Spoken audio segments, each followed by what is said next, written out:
जो भी श्रद्धालु पूरे देश भर से यहाँ आ रहे हैं, क्योंकि करोड़ों की संख्या है, इसलिए धीरज रखें। धर्म का पहला लक्षण धैर्य है। कहीं रुके नहीं, प्रवाह से आगे बढ़ते रहें।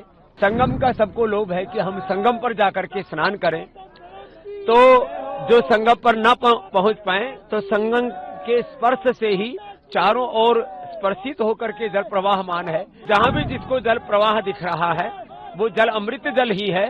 उसको त्रिवेणी के संसर्ग से, संपर्क से उसको अमृतत्व उपलब्ध है। इसलिए जहां भी जिसको जल उपलब्ध है उसी जल को अमृत जल की भावना के साथ उसमें स्नान करेंगे।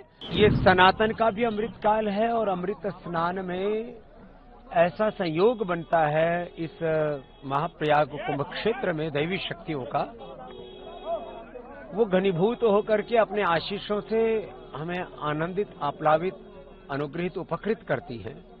तो जो भी आज मौनी अमावस्या के इस अमृत स्नान में सौभाग्य प्राप्त कर रहे हैं, वे सब मौन पूर्वक जप, तप, ध्यान, भजन पूर्वक स्नान करें।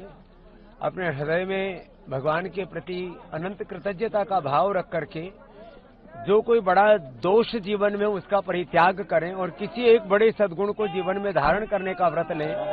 अपने सनातनी होने का गर्व करें और अनुशासन में भी रहें। कुछ ऐसे जब भीड़ बड़ी होती है तब उस समय यह भी हमें ध्यान रखना होता है कि हमारी किसी भी चेष्टा से कोई भी दुर्घटना ना हो। इसके लिए सब लोग ध्यान देंगे तो सारा अनुष्ठान पूरे निर्बाध गति से, निर्विघ्न रूप से संपन्न होगा। महाराज जी, कोई संदेश भी देना चाहेंगे लोगों को आज के दिन से?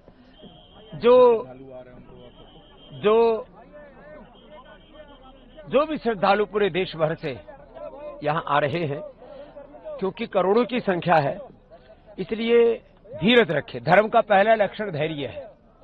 दूसरा, कहीं रुके नहीं, प्रवाह से आगे बढ़ते रहें।